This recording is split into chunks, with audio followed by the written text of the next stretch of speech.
Et ce qui est important, c'est que ce qu'on vous dit ici, c'est que le test du phi carré, c'est un test qui sert à prendre des décisions sur des distributions.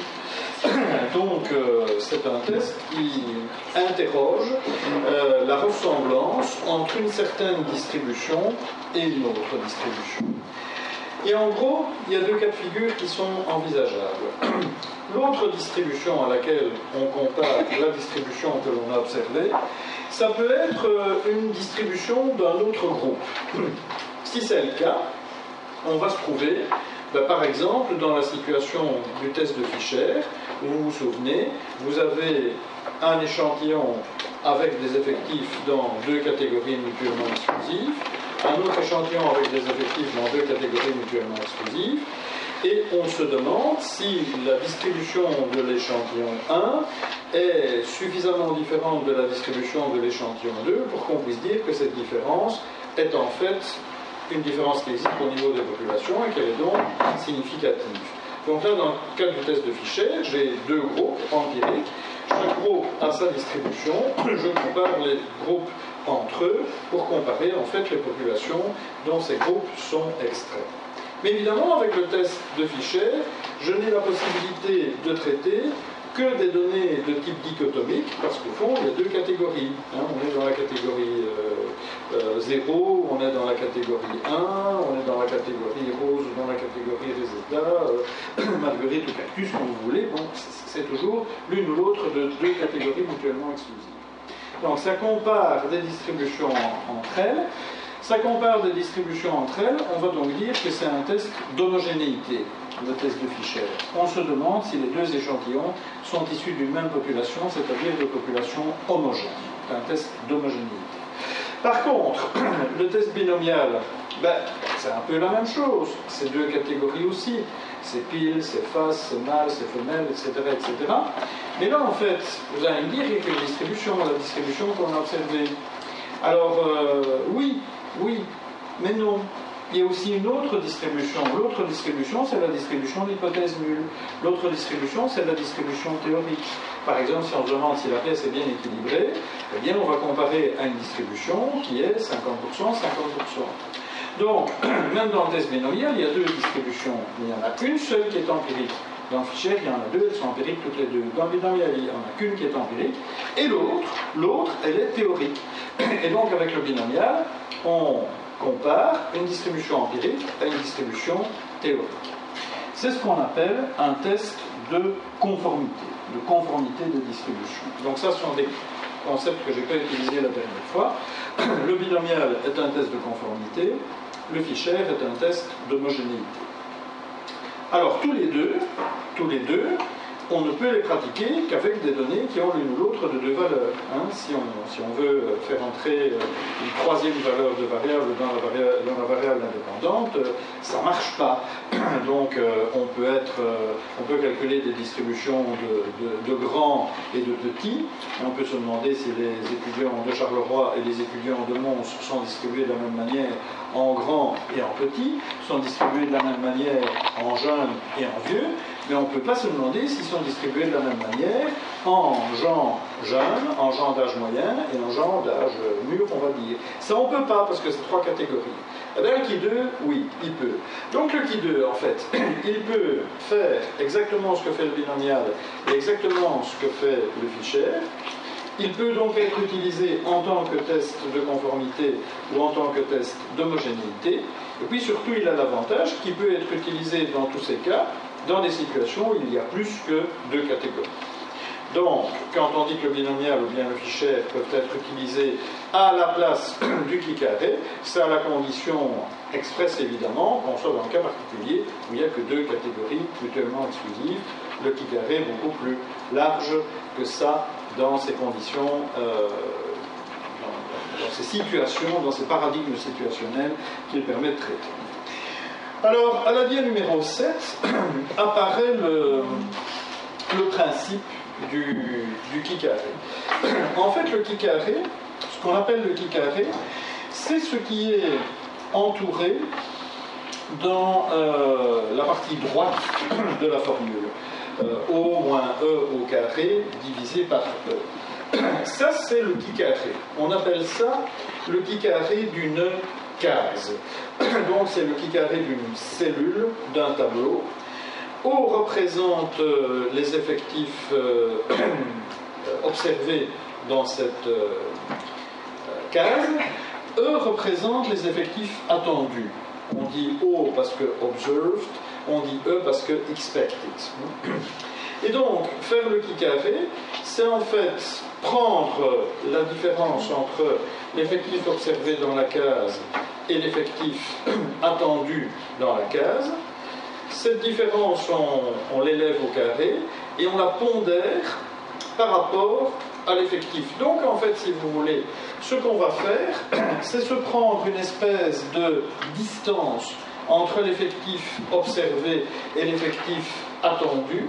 Et cette distance, on va essayer de lui enlever sa dimensionnalité en la pondérant par l'effectif attendu. Alors, ça, c'est ce qu'on peut faire quand on est dans un tableau. C'est ce qu'on peut faire dans une case d'un tableau. Mais ce qu'on appelle le qui carré de manière générale, c'est pas ce qu'on fait là dans une case. Ce qu'on appelle le qui carré de manière générale, c'est la somme de tous les qui carrés de cases. Et en fait, cette somme de tous les qui carrés de cases, elle va exprimer la mesure dans laquelle la distribution que l'on observe se différencie de la distribution de comparaison, qui est soit donc une autre distribution empirique, soit une distribution théorique. Alors, à la diagramme numéro 8, on souligne un peu l'ambiguïté du qui carré, puisque si on le range dans les tests non paramétriques, on voit quand même qu'il se base sur une distribution. Cette distribution est une distribution d'échantillonnage du qui carré. En fait, je ne vais pas vous embêter avec ça, mais c'est un rapport de f de Snedekov. Donc c'est un rapport de variance. Bon, ça commence à devenir un peu technique, donc je ne vais pas vous embêter avec ça. Là, vous avez donc sur la diagramme numéro 8 une allure générale de courbe de qui carré. Comme d'habitude, le Graal que l'on va chercher, c'est en fait la surface qui est associée à une certaine valeur observée par rapport à ce qu'on sait sous l'hypothèse nulle.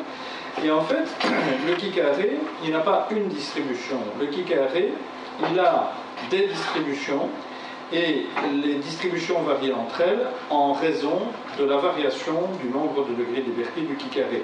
Pour le dire autrement, il y a une distribution d'échantillonnage pour chaque nombre de degrés de liberté. Et c'est ce qui est figuré à la diagramme numéro 9.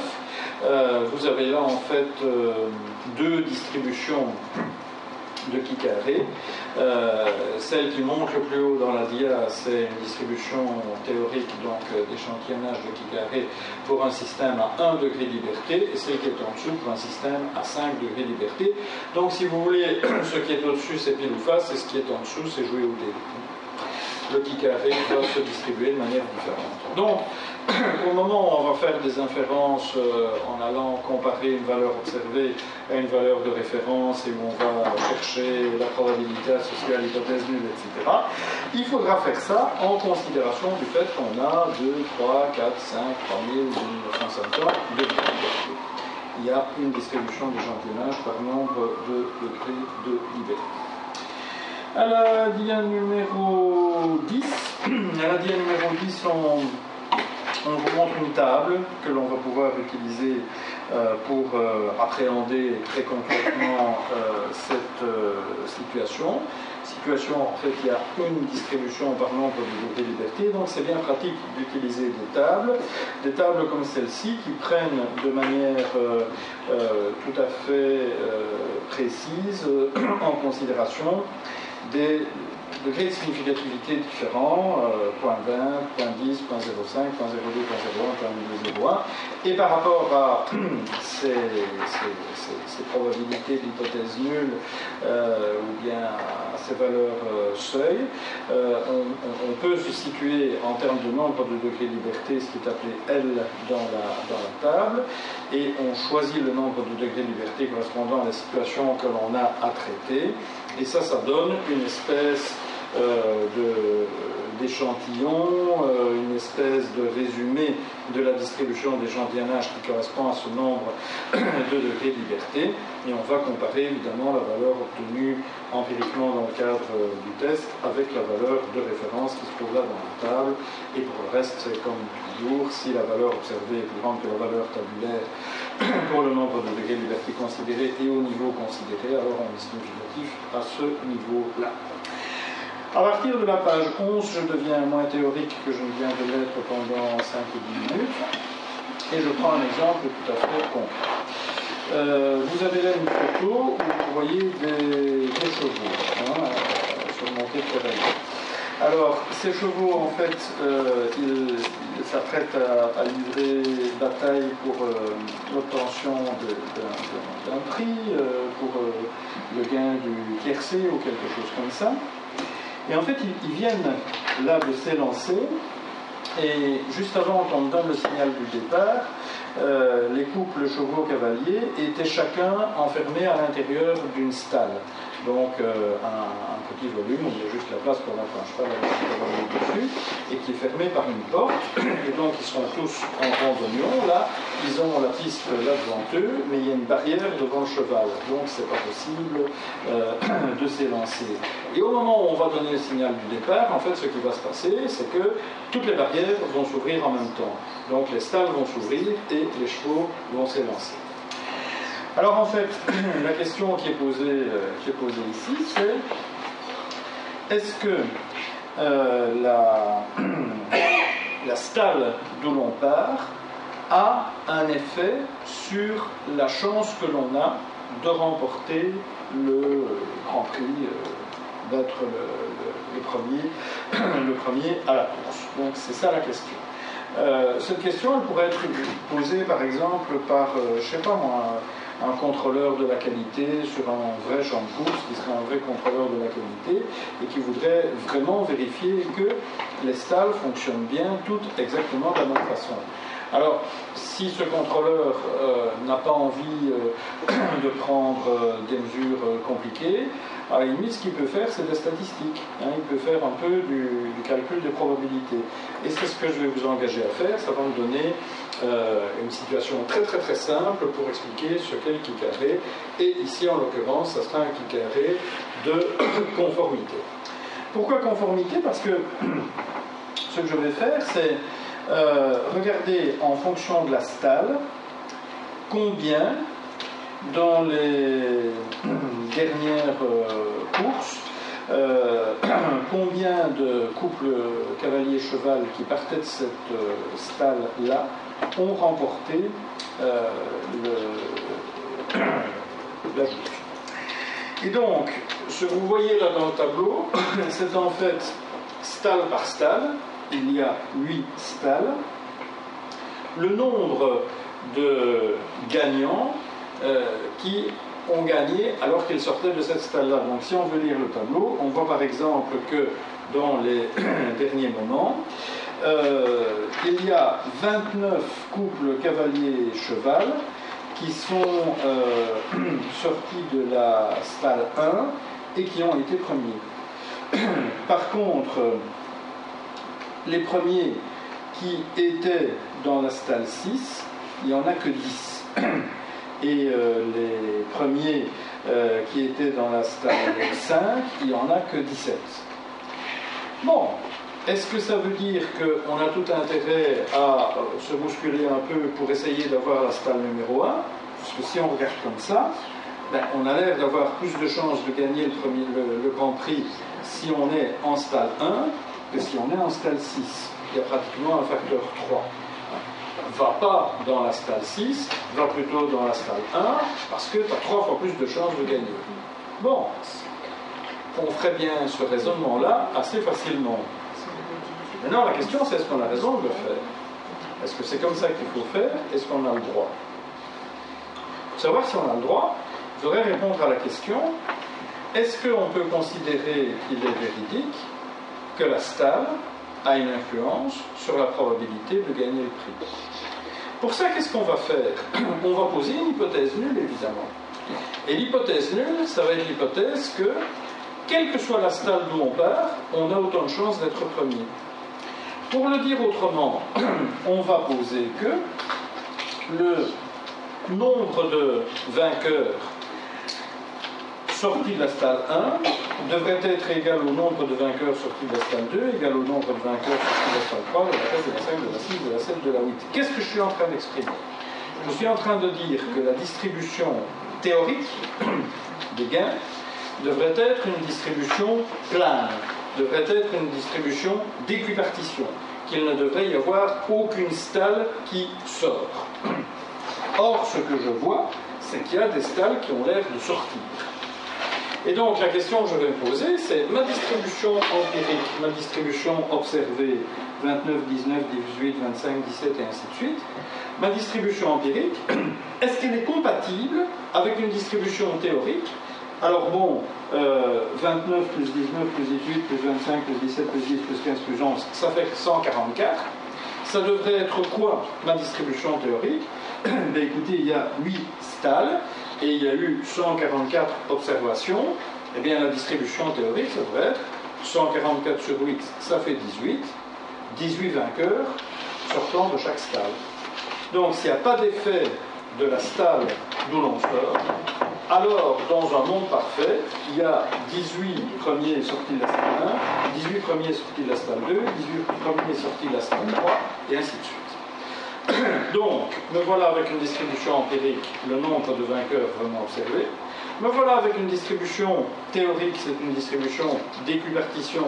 Et donc, pour calculer les valeurs théoriques, je dois prendre pour chaque stalle le total divisé par le nombre de valeurs possibles, 144 divisé par 8, et ça me donne la valeur théorique.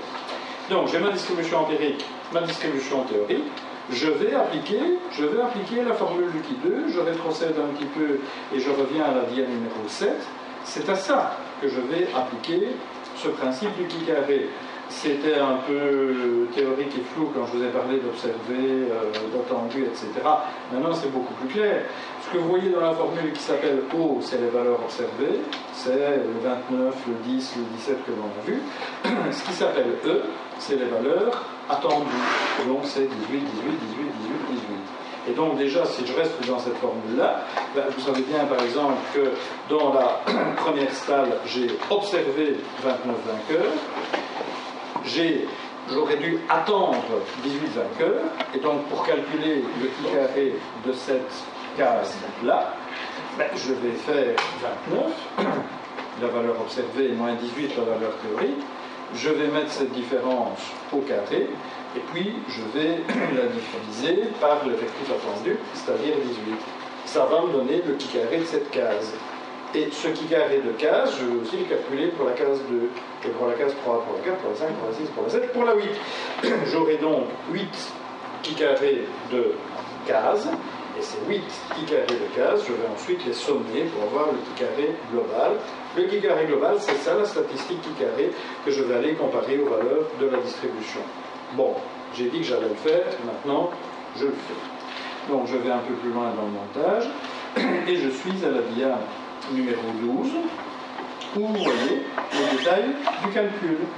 Vous voyez donc que sur la deuxième ligne, là, il est écrit 29 moins 18 au carré divisé par 18, c'est exactement ce que je viens de vous dire.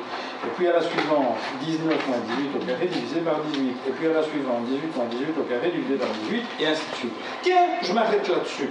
Je m'arrête sur 18 moins 18 élevé au carré divisé par 18.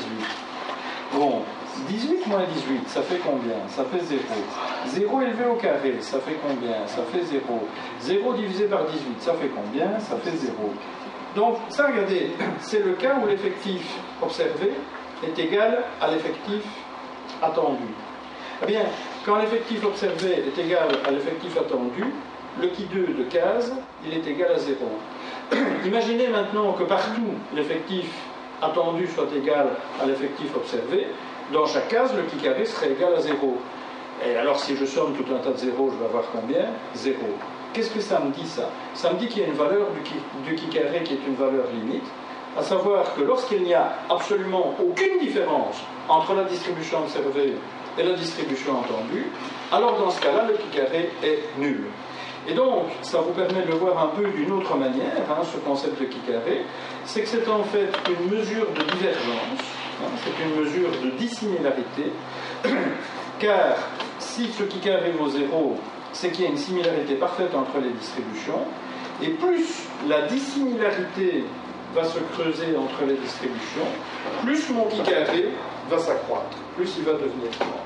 Donc, plus le qui carré est grand, plus il indique une dissimilarité importante. Plus il tend vers 0, plus il indique une dissimilarité qui tend, similarité, ressemblance qui tend vers l'identité. Donc, on se fait ce petit calcul à chaque fois, on se somme les résultats, et on voit que l'on obtient un qui carré qui est égal à 16,3. Donc, la statistique qui carré, la statistique de test, c'est 16,3. Il faut maintenant interpréter ce 16,3. Comment est-ce qu'on va faire pour interpréter ce 16,3 ? On va aller voir dans la table. Je remonte à la dia numéro 10. Et donc, je dois interpréter ce 16,3. Pour faire ça, je dois regarder où il se situe dans la table. Où c'est que je vais aller ? Je vais entrer dans la table, évidemment, par un nombre de degrés de liberté. Ce nombre de degrés de liberté, c'est le nombre de degrés de liberté qui correspond à ma situation. Alors, quel était le nombre de degrés de liberté correspondant à ma situation ? 7. Vous avez une idée de ça ? 7. Pourquoi ? L'effectif moins 7, et c'est tout à fait exact. On a, non pas l'effectif, le nombre de valeurs de la variable, le nombre de stades. L'effectif, c'est pas ça, l'effectif, c'est 144. Hein. Donc, on a le nombre de valeurs qui est 8. Et si je vous dis combien dans chaque stade il y a eu de vainqueurs, et que je ne vous le dis que pour 7 des stades, mais que je vous dis aussi la somme totale, vous pouvez reconstituer la 8e. Donc effectivement, c'est un système à 7 degrés de liberté. Bon, dans le cas présent, ça va être un système qui va nous conduire à regarder sur la ligne numéro 7, là où on est à 7 degrés de liberté. Qu'est-ce qu'on voit sur cette ligne-là ? On voit 9,8. Ah, moi j'ai trouvé 16,3, c'est plus grand. Et puis après, on voit 12,017. J'ai trouvé 16,3, c'est plus grand. Et puis après, on voit 14,067. J'ai trouvé 16,3, c'est plus grand. Et puis après, on voit 16,622. J'ai trouvé 16,3, c'est plus grand. Ah non. 16,3, c'est plus petit que 16,622. 16,622, c'était le niveau de significativité 0.02. Donc, je ne peux pas dire que je suis à 0.02. Mon alpha est plus grand que 0.02. Mais attention, mon 16,3, il était plus grand que 14.067. Donc, 0.05 qui était la valeur associée à ça, elle est en fait plus grande. Hein. Donc, j'ai un taux de significativité qui est plus intéressant que 0.05, mais moins intéressant que 0.02. Donc, le alpha qui est associé à mon hypothèse nulle est compris entre 5 chances sur 100 et 2 chances sur 100. Si j'utilise la culture usuelle statistique, je vais dire c'est plus petit que 0,5, donc c'est significatif, mais c'est pas plus petit que 0,1, donc je dois dire que c'est très significatif, bon, là, c'est significatif. Ça, c'est ce qu'on fait si on travaille à la manière pure et dure, avec table, calculette et boulet compteur. Si vous travaillez avec un ordinateur, l'ordinateur va évidemment vous sortir la valeur exacte de alpha, en tout cas une valeur de alpha qui sera exprimée comme un nombre entier, et vous n'aurez pas à vous encombrer de table. Mais il faut savoir que l'ordinateur qui lui calcule les valeurs de distribution, il va évidemment aller chercher des distributions différentes en fonction du nombre de degrés de liberté, donc il aura besoin de savoir quel est ce nombre de degrés de liberté. Est-ce que juste ici les choses me semblent intelligibles? Oui, tout à fait. Oui, mais ça, c'est toi qui dis. Non, je viens de retransférer. Bien. Ah, il y a quelqu'un... Ils ont les photos. Oui, ça, ils ont souvent. Mais j'ai une question ici. Oui, monsieur. tout à la fin de ce que vous avez dit, je veux dire, donc par rapport à la réponse obtenue, donc avec l'alpha, je veux dire, qui est situé entre 0,05 et 0,02, donc ça veut dire en clair qu'il y a, je veux dire, aller entre 5% de chance que finalement ça soit effectif ou pas.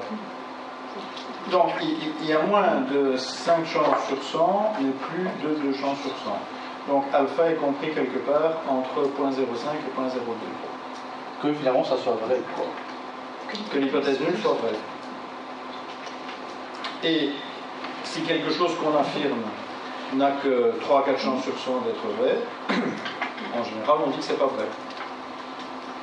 Donc si j'affirme ce soir en sortant nous aurons une aurore boréale dans les cieux carolingiens, c'est pas impossible, mais c'est vraiment très peu probable. Comme c'est très peu probable, je vais dire ce soir en sortant il n'y aura pas d'aurore boréale. Évidemment, je cours un risque de me tromper, mais il est faible.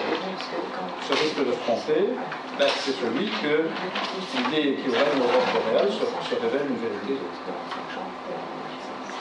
Okay.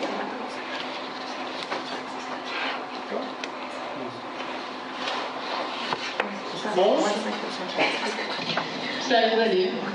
Sûr, hein? Ça me ment. Oui, c'est bon. Très bon. Très bien. Très bien.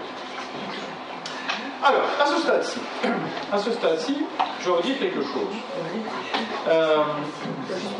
Ça va toujours marcher comme ça, l'étude de conformité. Mais on n'est pas toujours obligé de faire des études de conformité par rapport à une équipartition. On pourrait par exemple faire un étude de conformité par rapport à une distribution binomiale, par rapport à une distribution normale. Ah, ça serait marrant ça de faire un petit 2 de conformité par rapport à une distribution normale. Un petit peu compliqué, hein, mais ça peut se faire. On peut par exemple se dire, bon ben voilà, j'ai une variable qui est distribuée comme elle est distribuée, je fais une espèce d'histogramme, je fais un groupement en classe, et dans chaque classe, je calcule en utilisant les paramètres de la loi normale centrée du 8 par exemple, ce que devrait être l'effectif observé si la distribution était normale. Et donc je vais avoir d'autres objectifs observés évidemment. Ça ne va pas ressembler à l'équipartition. L'équipartition, c'est électroencéphalogramme plat. Une distribution normale, c'est oh là là, la jolie courbe que vous connaissez bien. Et donc là, on pourrait faire la conformité par rapport à la loi normale. Comme on pourrait faire la conformité par rapport à une loi binomiale, comme on pourrait faire la conformité par rapport à une loi étrange venue d'ailleurs, qu'on ne connaît pas, une loi de Poisson par exemple. C'est très marrant les lois de Poisson, mais on n'est plus le 1er avril, donc il n'est plus temps que je vous en parle. Loi de Poisson, c'est une loi qu'on utilise pour les événements très rares, très peu fréquents. Bon. Donc, le qui carré, on peut l'utiliser pour statuer sur la conformité d'une distribution observée à n'importe quelle distribution théorique. On va toujours procéder de la même façon. On va toujours calculer les pi carré de case de la même façon. Mais qu'est-ce qui va changer? Ah, ce qui va changer, c'est le nombre de degrés de liberté. Parce que pour avoir la possibilité de calculer des effectifs théoriques, des effectifs attendus dans une loi plane, une loi d'équipartition, il suffit d'avoir la somme. Mais si vous voulez calculer les effectifs attendus dans une distribution normale, par exemple, là, vous allez avoir besoin de plusieurs paramètres. Vous allez certainement avoir besoin de la moyenne, vous allez certainement avoir besoin de la variance, et ainsi de suite. Et en fonction de la loi que vous allez utiliser pour fabriquer vos effectifs théoriques, vous aurez peut-être besoin d'un paramètre, de 2 paramètres, de 3 paramètres. Eh bien, à chaque fois, ça va rajouter de la contrainte, et donc ça va enlever de la liberté. Et donc si par exemple vous comparez une distribution qui est une distribution pour laquelle il faut 3 paramètres pour calculer les effectifs théoriques, alors là, votre nombre de degrés de liberté, si vous êtes toujours en 8 catégories par exemple, ce sera plus 8 moins 1, ce sera 8 moins 3. Et donc le nombre de degrés de liberté peut varier Mais ce n'est pas à cause du principe du qui carré qu'il va varier. Il va varier à cause des caractéristiques de la distribution que vous avez utilisée pour calculer vos effectifs théoriques. Est-ce que ça va cette notion? Que vous voyez un peu ce dont il s'agit? Non, ici c'est pas très clair. C'est pas très clair. Bon. Est-ce qu'avec Madame Breunings, vous avez fait de la normalisation? Non. Non. Non. Ah, ils ne savent pas, ils ne sont pas sûrs en fait. Ils sont pas sûrs. Il y en a qui sont sûrs que non. Oui. Non, ils ont l'air extrêmement dubitatifs. Extrêmement dubitatif. D'accord. Bon, on va prendre un cas simple. On va prendre une distribution binomiale. Et on va se dire par exemple que c'est une distribution binomiale avec, mettons,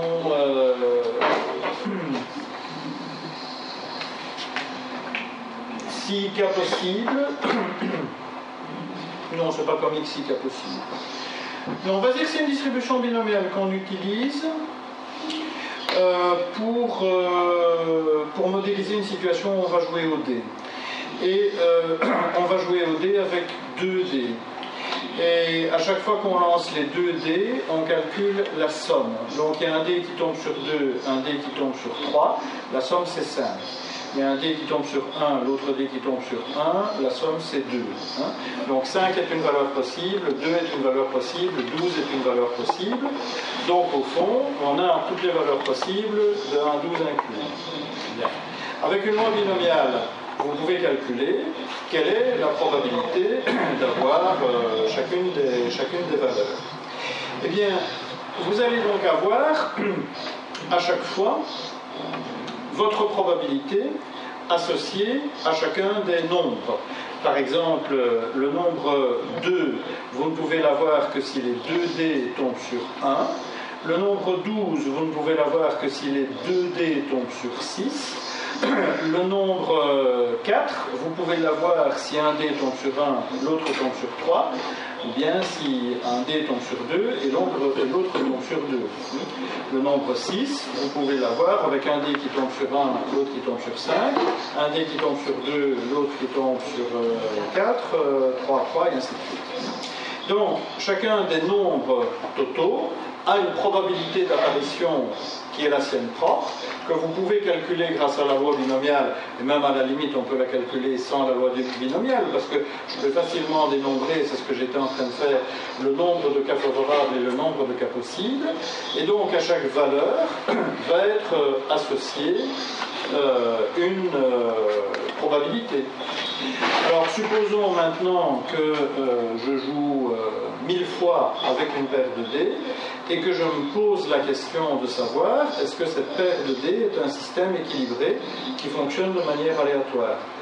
Je vais relever la distribution que j'observe véritablement et je vais avoir un intérêt à comparer cette distribution observée avec ma distribution théorique qui est une distribution binomiale. De quoi est-ce qu'on a besoin pour calculer les valeurs d'une distribution binomiale? Rappelez-vous, vous avez CNR, P exposant R, P exposant N-R. Donc, vous avez ça, où vous avez à chaque fois une fonction de probabilité P et son correspondant Q. Vous avez un certain nombre de réalisations, ça c'est la chose qui va varier. Et puis vous avez une fonction d'effectif aussi. Et ces éléments-là, vous les retrouvez dans les formules de la binomiale.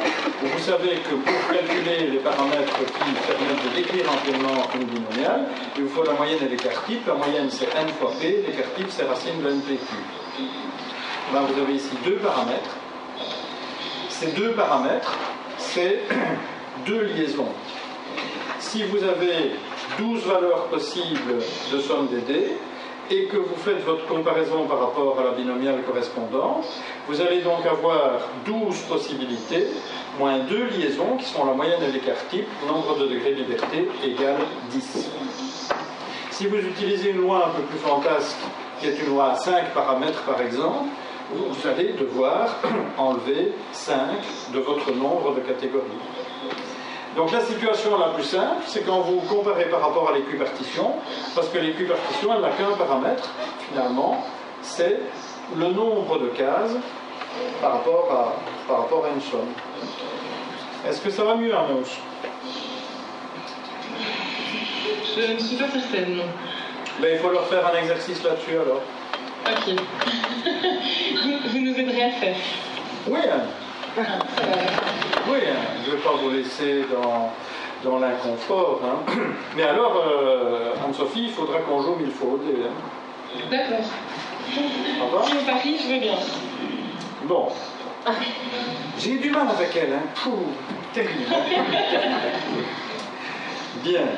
Alors, on va passer à une deuxième remarque que je voulais vous faire, c'est que, tout comme je vous avais caché que le nombre de degrés de liberté pouvait varier en fonction des circonstances, je vous ai aussi caché autre chose. Je vous ai caché qu'il y a des conditions d'application au pi carré.